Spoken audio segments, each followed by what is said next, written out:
Alman şirkətləri bu ilin ilk yarısında Amerika Birləşmiş Ştatlarına yatırdıqları birbaşa investisiyaları kəskin azaldıblar.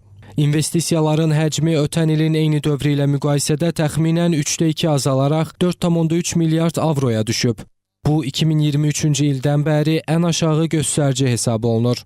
Alman İqtisadiyyat İnstitutunun Almaniya Mərkəzi Bankının məlumatları əsasında apardığı hesablamaya görə 2024-cü ilin ilk yarısı ilə müqayisədə azalma daha böyükdür, təxminən 80%. Müqayisə üçün pandemiyadan əvvəlki 5 ildə Alman şirkətlərinin ABŞ-yə ilk yarım ildəki orta investisiyası 15,8 milyard avro olub. Əsas amillərdən biri Birləşmiş Ştatların prezidenti Donald Trump'ın tarif siyasətidir. Vaşinqtonun idxal rüsumlarını artırmaqla bağlı qərarları Avropa şirkətləri üçün ABŞ bazarında gələcək xərcləri və şərtləri əvvəlcədən müəyyənləşdirməyi çətinləşdirir. Bu qeyri-müəyyənlik şirkətləri yeni layihələrə böyük vəsait yatırmaq əvəzinə gözləmə mövqeyinə gətirib. Amma burada mühüm detal var. Alman şirkətləri Amerikadan kütləvi şəkildə çıxmır.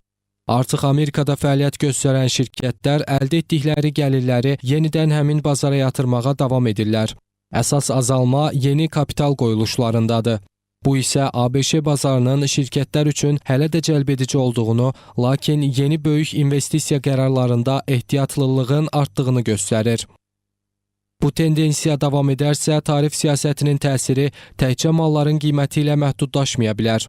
Şirkətlərin yeni zavod və istehsal müəssisələri yaratmaq qərarlarını təxirə salması Birləşmiş Ştatlarda gələcək investisiya və məşğulluq artımına da təsir göstərə bilər.